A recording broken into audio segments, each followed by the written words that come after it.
TFC spiritual ప్రేక్షకులకు స్వాగతం. ఈ వారం రాశిఫలాలు పరిశీలిద్దాం.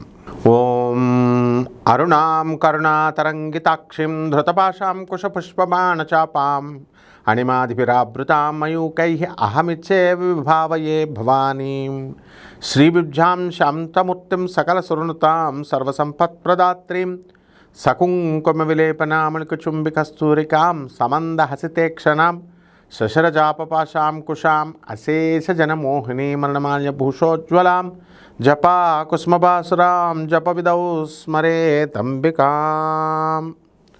ఓం శ్రీ బెజవాడ కనకదుర్గాదేవ్యై నమః. శ్రీ దుర్గామల్లేశ్వరాభ్యాం నమః. శ్రీ రాధాకృష్ణాభ్యాం నమః. మనకి ఈ వారంలో ఉండేటటువంటి గ్రహ స్థితిగతులు ఏ విధంగా ఉంటాయో మనం చూద్దాం. ముందుగా బుధుడు మనకి జూన్ 22వ తేదీ 2026 సంవత్సరం వరకు కూడా మిథున రాశిలో ఉంటాడు. అలాగే మరి జూలై 4 తర్వాత నుంచి శుక్రుడు సింహరాశిలోకి వచ్చేసాడు.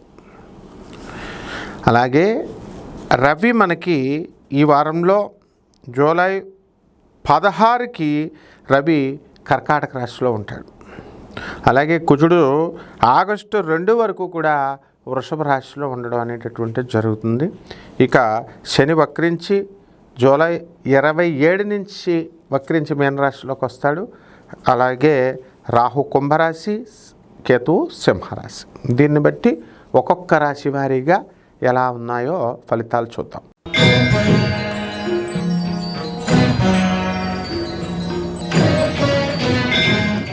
మీనరాశి. ఈ మీనరాశి వారికి అందరికీ కూడా ఏలినాటి శని జరుగుతుంది కాబట్టి చాలా ఒళ్ళు నలుగుతూ ఉంటుంది, ఎక్కువ కష్టపడుతూ ఉంటారు.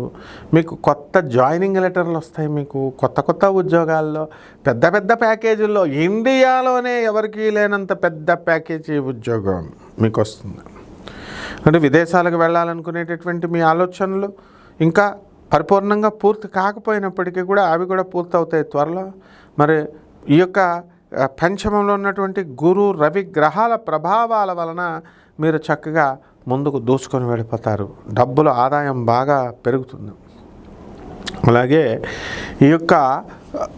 ఈ షష్ఠ స్థితిగతుడైనటువంటి ఈ యొక్క శుక్రకేతు గ్రహ ప్రభావాల వలన భృగషట్ దోషం మీకు లభిస్తుంది. అత్తగారులతో ఆడవాళ్ళతో మీకు గొడవలు జరుగుతాయి. మీ భార్యతో మీరు కట్నాలు తీసుకురాలేదని సణుగుతూ ఉంటే ఆవిడ మిమ్మల్ని ఆడుకుంటుందన్నమాట. అలాగే వాళ్ళ అమ్మగా చెప్తుంది, వాళ్ళ అమ్మగారు అత్తగారు మీ అత్తగారు వస్తారు, మీకు ఇవ్వాల్సినవన్నీ కూడా మీ మొహం మీద పడేస్తారు. ఆ తర్వాత మీకు ఆవిడ పవర్ ఏంటో చూపిస్తారు. అందువల్ల బెటర్ ఏంటంటే ఈ యొక్క ఈ యొక్క మీనరాశి వాళ్ళు శుక్రుడు బాగాలేదు కాబట్టి అత్తగారులతోనూ భార్యతోనూ మంచిగా ఉండండి. లేకపోతే విదేశాలకి ఎక్స్పోర్ట్స్ ఇంపోర్ట్స్ బిజినెస్లు ఏవైతే ఉన్నాయో అవి చక్కగా కొనసాగుతాయి మీకు. అలాగే విదేశాలకు వెళ్ళేటటువంటి అవకాశాలు కూడా మీకు మెరుగుపడుతున్నాయి. అలాగే సాఫ్ట్వేర్ ఉద్యోగాలు ఎవరైతే ఉన్నారో అటువంటి వాళ్ళందరూ కూడా కొంచెం ప్రాజెక్ట్స్ కొంచెం జాగ్రత్తగా చూసుకోవాలి. రాహువు జన్మ శని మిమ్మల్ని ఇబ్బంది పెడతా ఉంటాడు. చర్మ వ్యాధులు, తర్వాత తలనొప్పి ఇలాంటి వాటితో. ఇప్పుడు పరిహారాలు ఏం చేసుకోవాలంటే రవి జపం చేసుకోండి, రవి స్తోత్రాలు చదవండి. రవికి కిలోంపావు గోధుమల్ని ఆరెంజ్ కలర్ వస్త్రాల నుంచి పేద బ్రాహ్మణులకి ఆదివారం నాడు ఉదయం కరెక్ట్గా తెల్లవారుజామున 6 గంటలకి దానం చేసుకోండి. తెల్లవారుజామున 6 బాబు అని అంటే 1 గంటకి రావాలి. అసలు మరి చేయగలుగుతారా? పంతులు వస్తాడా దానానికి? రాడు కదా. అలాగే ఈ యొక్క రావి చెట్టుని మీ ఇంట్లో పెంచుకోవాల్సినటువంటి అవసరం ఉంది. తులసి చెట్టుకు పూజ చేయాల్సినటువంటి అవసరం ఉంది. ఈ రకంగా చేసుకుంటే సరిపోతుంది. శుభమస్తు.